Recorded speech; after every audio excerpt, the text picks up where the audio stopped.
Today, we've got an exciting camera comparison for you. We will be looking at two full-frame mirrorless cameras, the Sony Alpha ZV-E1 and the Canon R8.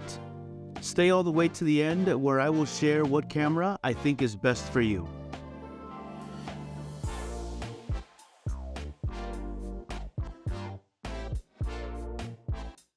Both cameras are marketed to the exact same buyer, content creators and content creation, especially content creators that are just getting started. Let's see how they stack up against each other in terms of price, features, performance, and usability. Let's dive right in. First things first, the price. The ZV-E1 is going to retail for $2,200. The Canon R8, on the other hand, is going to be just shy of $1,500. Both of these prices are for the body only, which is how I recommend anyone buy their first camera. If you know anything about me, you know that I'm not the biggest fan of kit lenses. Now, from $2,200 to $1,500, if I do the math correctly, that's a $700 price difference. That's a really large gap to be marketing to the same customer. By the way, if you haven't already, do me a favor and consider hitting that subscribe button down below.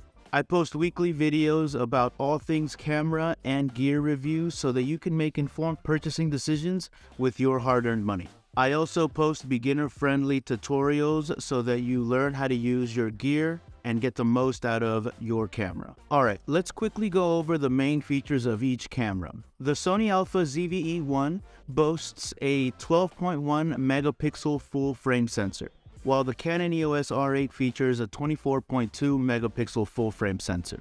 Both cameras offer incredibly powerful autofocus systems. When it comes to video recording, both cameras offer a 10-bit 422 recording with 4K 60, and they both shoot in log format. I won't get into the specifics of which log is better, the S log or the C log. I think both are tremendous, and the fact that these cameras can both shoot in log format is tremendous. The ZV-E1 has 5-axis in-body image stabilization and dynamic active mode for stable recording. And from all the testing that I have seen, the IBIS on the Sony is incredibly impressive. The Canon R8 does have digital IS, and it will come at the cost of a small crop. This difference here is massive for vlogging with these two cameras. But is IBIS and the lack of IBIS really worth $700 to you? Let me know down in the comments below if IBIS is worth $700 to you. I know that for me, IBIS is absolutely worth $700. Now we'll get into some of the AI features that Sony has built into this camera. Here is where I think Sony will take the prize. The Alpha ZV-E1 has several AI-based features such as framing stabilizer, auto framing, and multiple face recognition. It also has product showcase mode that is incredibly impressive, and it's going to be super useful for UGC content creators. These AI features make it easier to create professional-looking content, especially for vloggers and YouTubers. The R8, on the other hand, unfortunately does not have any of these AI and software features. The ZV-E1 comes with a 3-inch LCD touchscreen that is very underwhelming, and it's rather difficult to see in direct sunlight. Now, most screens are tough to see in direct sunlight, but that's where the benefit of having an electronic viewfinder really comes in handy. The Sony does not have an electronic viewfinder. The R8, on the other hand, has a 3-inch 1.62 million dot vari-angle LCD touchscreen that is much easier to view outdoors, and it also has a 2.36 million dot OLED EVF. That's an electronic viewfinder that you'll be able to see, and you will be able to review your images and your footage outside. The electronic viewfinder makes me believe that the R8 is more of an overall hybrid camera, whereas the Sony is more tailored to video-first creators. The last thing that we'll talk about is the build and design. The Alpha ZV-E1 claims to be the world's smallest, lightest full-frame interchangeable lens camera, making it perfect for on-the-go content creation. The R8 is also lightweight, weighing in at less than 1 pound. Both cameras are incredibly ergonomic. They fit really well in the hand, and they're super lightweight, depending of course on what lens you decide to go with. Now, this is going to be a little bit of a trigger warning here, so don't beat me up in the comments too bad. In terms of performance, the Canon R8 has a 2-hour record limit with very little overheating concerns. Now, I looked all over YouTube and Google to see if I could find any overheating concerns that were recorded, and I couldn't find anything.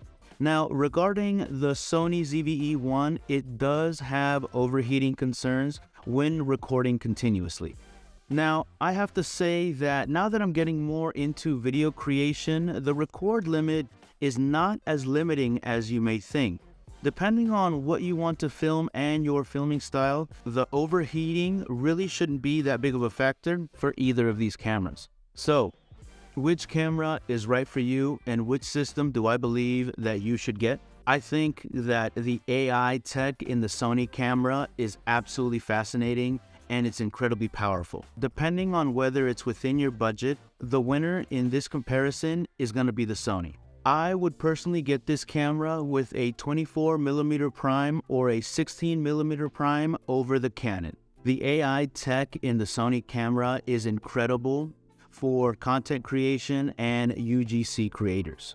Now, I don't say this lightly because I am a Canon shooter through and through, but if I wasn't already invested in Canon, I would seriously be considering this camera. It is absolutely loaded and packed with features that's going to make creating content so much easier. If you're a vlogger, a content creator, or a UGC creator, the Sony ZV-E1 is a no-brainer. With that being said, if you prefer a higher resolution sensor, which the Canon R8 has a 24.2 megapixel camera, and more of a hybrid-centric camera, the Canon R8 is going to be a better fit for you. Both cameras are compact, lightweight, and designed with creators in mind, so you can't go wrong with either option. That's going to be it for a comparison of the Sony Alpha ZV-E1 and the Canon EOS R8. Let me know in the comments below what camera you're going to be getting, or if you have any questions, please leave them in the comments below. At the moment, I'm answering any and all questions regarding these two cameras. If you like the Canon R8, I made another video about it. I linked it right here. Go ahead and check it out. Adios.